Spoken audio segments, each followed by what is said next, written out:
Every year, millions of people donate to cancer research. They run fundraisers, wear ribbons, and wait, with genuine hope, for the breakthrough that will finally change the trajectory of this disease. And real progress has been made. Survival rates for many cancers have improved meaningfully over the past 3 decades. Early detection is better, treatments are more targeted, the science is moving. But there is a parallel conversation happening in the research literature, one that receives a fraction of the attention, a fraction of the funding, and almost none of the cultural urgency. And it is arguably the most important conversation in oncology today. It is the conversation about what happens before cancer starts, not treatment, not detection, prevention. Specifically, the biological mechanisms through which the choices you make every single day create an internal environment, in which cancer cells are more likely to survive and proliferate, or one in which they are more likely to be recognized, neutralized, and eliminated before they become a problem. Because here's what the research has established. Cancer is not simply something that happens to you. It is not purely a matter of genetics and bad luck. Though both play a role, it is also a biological process that is influenced substantially by the conditions inside your body. Conditions that you have the ability to modify, and one specific daily habit, more than almost any other change studied, consistently appears across the data as associated with meaningfully reduced risk across multiple cancer types simultaneously. Not a supplement, not a medication, not an expensive intervention, a habit, one that is free and accessible to the vast majority of adults over 50, supported by a body of evidence that most people have never been told about in clear terms. I want to walk you through that evidence today. Not to make promises that science cannot support, not to suggest that any habit makes anyone immune to cancer, but because the gap between what the research shows and what most people over 50 have been told is significant enough that I think it is worth closing it. Let me begin with the biology, because the mechanism matters. Understanding why something works is what separates a habit you maintain for years from a piece of advice you follow for 2 weeks and then abandon. Inside your body, right now, there are cells that are not behaving normally. Insulin signaling relates to the body's metabolic response to blood sugar. Chronically elevated insulin promotes cellular proliferation. Elevated insulin stimulates the production of insulin-like growth factor 1, or IGF-1, a molecule that acts as a potent driver of cell division. Why does this matter? Because the daily habit supported by the strongest evidence for cancer risk reduction acts on both of these mechanisms simultaneously. Not running marathons, not 2-hour gym sessions, not anything extreme or punishing. The research focuses on moderate intensity physical activity, performed consistently for 30 to 60 minutes most days of the week. This is the habit, and I want to show you what the evidence actually says. That temporary response is normal. Chronic inflammation is a low-grade systemic activation that produces no obvious symptoms. Across cancer types, regular moderate-intensity physical activity was associated with statistically significant reductions in risk. It quietly degrades immune function, damages cellular DNA, promotes angiogenesis, the growth of blood vessels that tumors need to develop. Chronic inflammation is now understood to play a role in the development and progression of at least 13 distinct cancer types, according to findings published in the journal Cancer Research. It found that higher leisure time physical activity was associated with lower risk across 13 different cancer types. 13, not 1, not 2. It found that higher leisure time physical activity was associated with lower risk across 13 different cancer types. 13, not 1, not 2. 13 distinct cancer types in which the data consistently pointed in the same direction. Now I want to be precise about what these numbers mean. Regular exercise has been shown to reduce circulating levels of key inflammatory markers, including C-reactive protein, interleukin-6, and tumor necrosis factor alpha. It improves insulin sensitivity, lowers IGF-1, and enhances immune surveillance function directly. That habit is daily moderate-intensity physical movement. The muscles during activity take up glucose from the bloodstream directly, without requiring insulin, through a pathway involving a protein called GLUT4. This reduces the demand on the pancreas, lowers circulating insulin levels, and consequently reduces IGF-1 production. This reduces the demand on the pancreas, lowers circulating insulin levels, and consequently reduces IGF-1 production. In postmenopausal women, adipose tissue becomes the primary source of estrogen. Elevated estrogen in this context is a well-established risk factor. Exercise increases the circulation, activity, and anti-tumor function of natural killer cells and cytotoxic T lymphocytes. Natural killer cell function decreases, T-cell diversity narrows. The very surveillance system that protects you faces an age-related efficiency decline. The fifth mechanism involves something called prostaglandin E2, which you probably have never heard of, but which is emerging as a significant link. These five mechanisms do not operate in isolation. They operate simultaneously in the same person with the same daily habit. I want to speak specifically about why this is so urgent after 50. First, the baseline rate of cellular mutation increases with age. Second, immune function naturally declines with age through a process called immunosenescence. The immune system of a 65-year-old is not as efficient. Third, chronic low-grade inflammation tends to increase with age, a phenomenon researchers call inflammaging, driven by accumulated cellular damage. These five mechanisms do not operate in isolation. They operate simultaneously in the same person with the same daily habit. I want to speak specifically about what this means after 50, because the relevance is not uniform across all ages. After 50, several things change. First, the baseline rate of cellular mutation increases with age. Every time a cell divides, there is an opportunity for a copying error in the DNA. Over 50 years of cell division, the accumulated burden of minor mutations is higher than at 30. The surveillance system becomes more important. Second, immune function naturally declines with age through a process called immunosenescence. The immune system of a 65-year-old is not as efficient. Natural killer cell function decreases. T-cell diversity narrows. The very surveillance system that protects you faces an age-related efficiency decline, driven by changes in the gut microbiome and adipose tissue accumulation. This baseline elevation creates a more permissive environment for cancer promotion, but the evidence suggests it meaningfully attenuates them. The protective value of the habit is arguably higher at 65 than at 45. Let me also address what the research says about dose and intensity specifically, because this is where many people overestimate what is required. Moving from completely sedentary to walking 30 minutes 3 days a week is significant. The most important step is from nothing to something.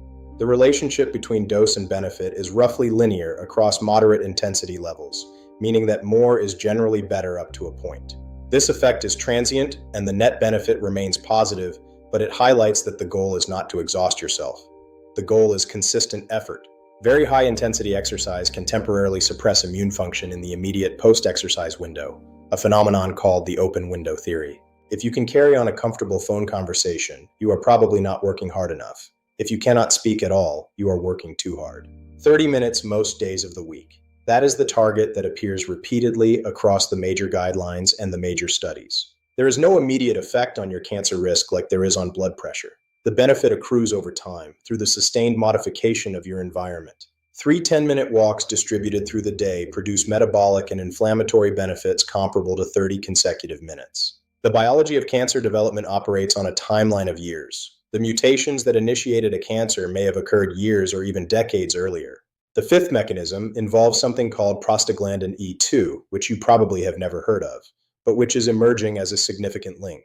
There is no immediate effect on your cancer risk like there is on blood pressure. The benefit accrues over time through the sustained modification of your environment. Wherever your body takes you, a pace that makes conversation slightly effortful, consistent, repeated, daily, the biology will respond, not immediately. That different environment represents a genuine and meaningful reduction in the probability of the biological conditions under which cancer develops. Colorectal cancer has one of the most robust relationships with physical activity. The mechanism is partially mechanical. Movement increases gastrointestinal transit time. Movement increases gastrointestinal transit time, reducing the duration of contact between potentially carcinogenic substances in the stool and the colon wall. Reducing the duration of contact between potentially carcinogenic substances in the stool and the colon wall. The biology of cancer development operates on a timeline of years. The mutations that initiated a cancer may have occurred years or even decades earlier. A 2016 meta-analysis found that the most active individuals had approximately a 24% lower risk compared to the least active. In postmenopausal women, adipose tissue becomes the primary source of circulating estrogen. Activity reduces this estrogenic output. A 2019 systematic review estimated the reduction in postmenopausal breast cancer risk at approximately 20 to 30% in the highest activity groups. Endometrial cancer has perhaps the strongest mechanistic case because the primary hormonal risk factor is so directly modified by exercise on adipose tissue. Multiple meta-analyses have found risk reductions in the range of 20 to 40%, with the relationship persisting regardless of body mass index. Cancer is a complex disease with multiple etiologies, genetic components, and elements of biological chance that no lifestyle modification can fully override. What it does support is that regular activity is one of the most potent behavioral modifiers identified by science, more than any single dietary intervention.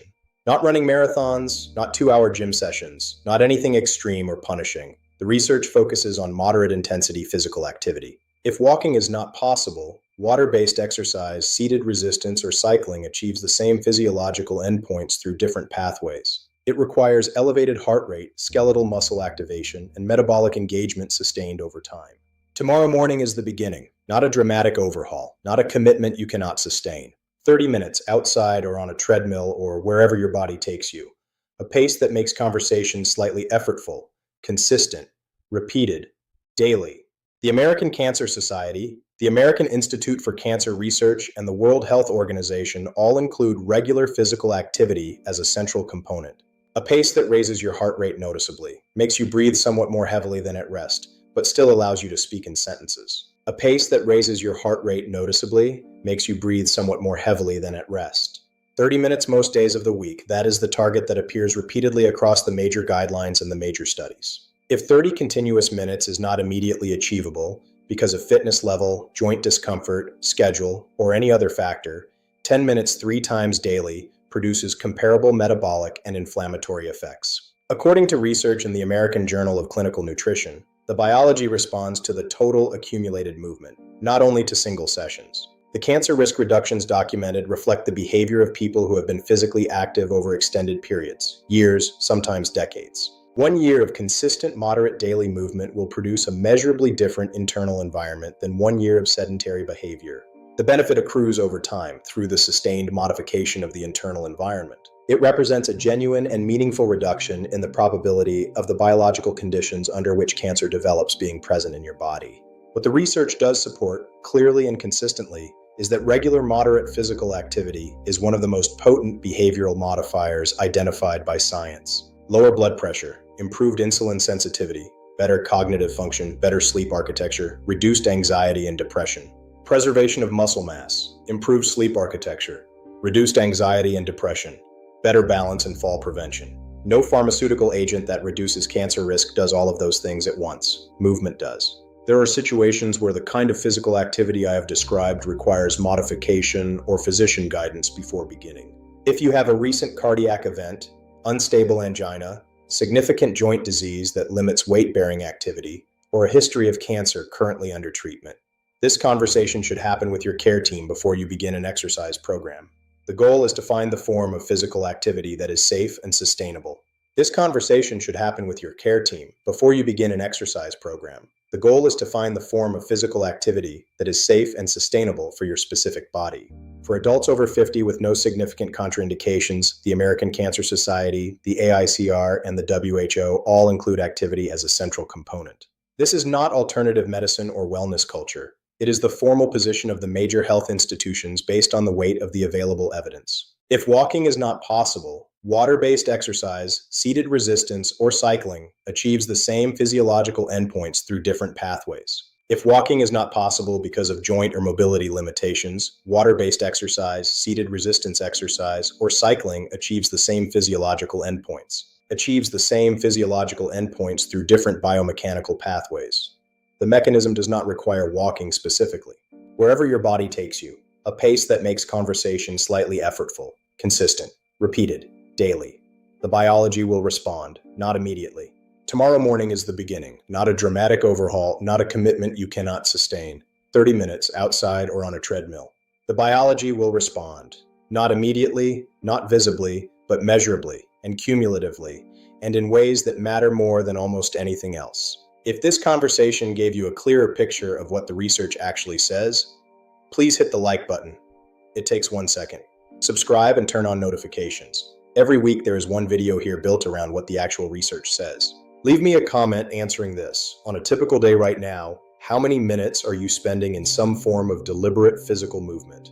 I read every comment and I will respond when I can. Give me a number.